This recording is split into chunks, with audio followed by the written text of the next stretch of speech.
Olá, eu sou Roberto Brandão, diretor técnico científico do GESEL, Grupo de Estudos do Setor Elétrico, e eu vou falar para vocês de um artigo que o professor Rivaldi e eu escrevemos recentemente sobre o leilão de reserva de capacidade.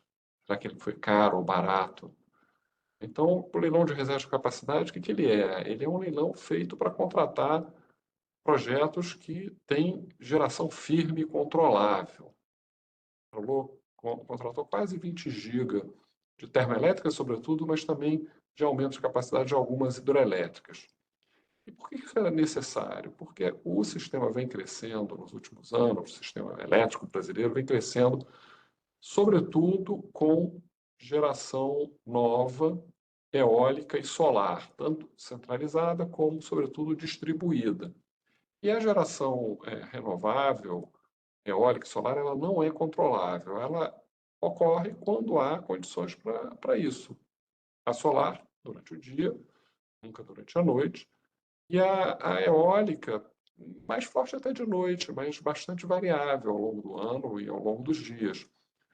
Como essas fontes não são controláveis, surge, com o tempo, um problema de descasamento entre a geração não controlável e o consumo. Isso vem sendo compensado no Brasil, o Brasil é bem aquinhoado nesse aspecto, por um uso cada vez mais flexível das hidrelétricas que nós temos.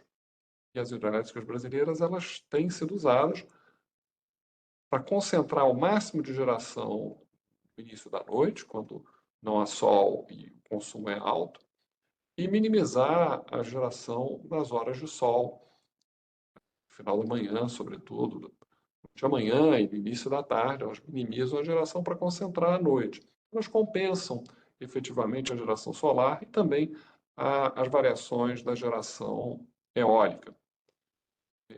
Só que conforme o tempo passa, conforme vai crescendo a carga num nível maior do que o crescimento da potência hidrelétrica, cada vez mais você fica dependente de hidrelétrica, de termoelétricas, não apenas para anos muito secos, principalmente em anos muito secos, mas mesmo em anos normais, sobretudo no segundo semestre, quando tem menos água nas usinas do norte, São Antônio, Geral, Teles Pires, Belo Monte, elas não têm reservatório, no segundo semestre há muito pouca água. Então a potência das hídricas diminui e a necessidade de complementação térmica se torna uma rotina, tende a se tornar uma rotina, e conforme os anos passam, é, é necessário cada vez mais termoelétricas. As hidrelétricas, a gente tem até projetos novos de aumento de capacidade, mas são pequenos relativamente. Então, é necessário. Os estudos de planejamento do ANS da EPE vêm apontando isso há anos, esse leilão demorou, nós já devíamos ter feito esse leilão há alguns poucos anos atrás.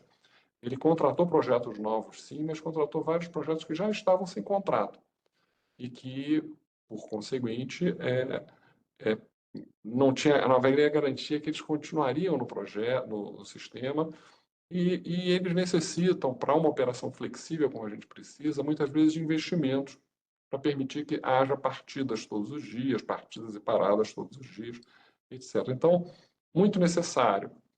Barato? Não é barato.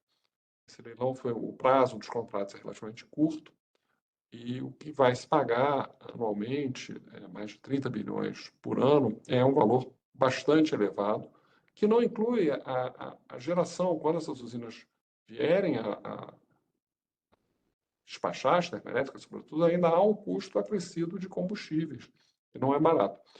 Então, é um leilão caro, necessário, nós não temos uma outra alternativa hoje. Em breve nós teremos armazenamento, fazer um primeiro leilão, mas ainda é um primeiro leilão. Com o tempo teremos usinas reversíveis também, que não têm custos variáveis, mas isso demora um certo tempo. Nesse momento a gente precisa de termoelétricas e estamos pagando caro por elas.